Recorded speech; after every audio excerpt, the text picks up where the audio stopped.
You can beat procrastination with the simple techniques I share in this video. I use these on a daily basis and it helps me immensely. Number one, set clear goals. Anything that you need to accomplish has to have a goal and a timeline and a clear will and commitment. Let's imagine a scenario where someone's building a house without a master plan. Do you think that construction will take place? You just cannot even start without drawing a plan. I approach almost every task in my life, every project in my life with the same sense of planning. I draw my master plan. I set timelines to it, which might not be there in a house plan, by the way, the timelines of that order. And then I go on accomplishing it one by one. Number two is prioritize tasks accordingly. You just cannot build without a foundation. Similarly, the project that you're working on needs to have a solid foundation first. And then you need to prioritize each task as per difficulty and the time it requires certain times. You can postpone certain of your tasks to a later date, while some need your immediate attention. Make an Excel sheet and write the time. Write down which is the highest priority and start with that. Number three, you can use the Pomodoro technique, dividing your task into smaller chunks. The Pomodoro technique is based on dividing your work into shorter, crisp time projects like 25 minutes of continuous work and then take a break and get back to it. So this is a way I often do my content or my writing, because at a time, if I decide I can give 25 minutes to something and then get back to it after a short gap. So you do not have the trouble of getting tired or bored or exhausting, which happens if you continuously do something. Number four, set it up visually for you to see every day. This is very important. Something which you say every day or see every day or think every day will eventually turn to reality. And it is not magic. It's just that you're priming your brain towards this goal, and it makes you take the efforts necessary to achieve it. Meanwhile, the things around you will also start aligning with your vision and goal, because that's the energy of the universe. That's how it works. I use a simple writing board or a post-it note board, to have my notes written on. I also have a tiny notebook, a pocket notebook, where I write down my to-do list, which helps me immensely to track my tasks, track my progress, and also to review and revise it if I need to.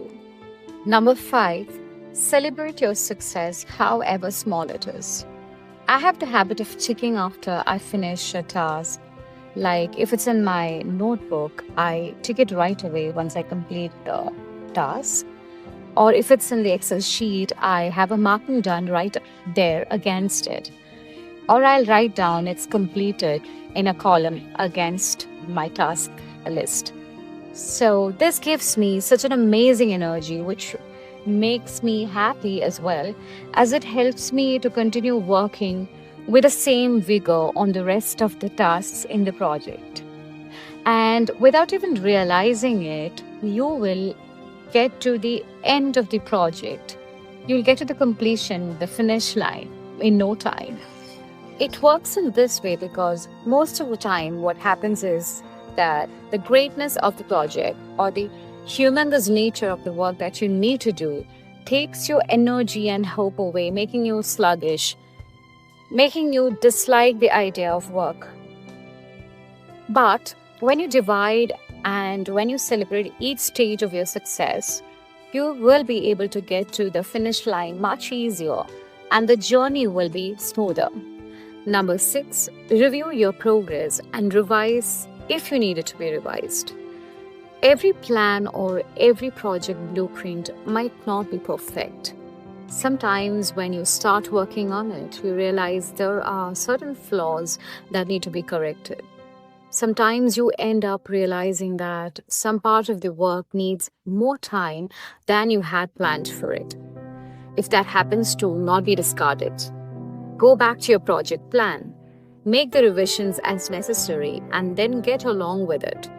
Life goes on no matter what, and it's upon you to take things in your stride and keep walking ahead. Rome was not built in a day, and not was the life and career of any successful individual that we have known. Number 7 is quite simple. Just do it. Now that you've already done the process and strategies necessary to beat your procrastination, all the rest left is to just do it. Initially, you might find it very difficult to follow things on time and to do finish work on time. But once you start doing it, and when you create a habit out of it, at least do it for about 40 to 46 days.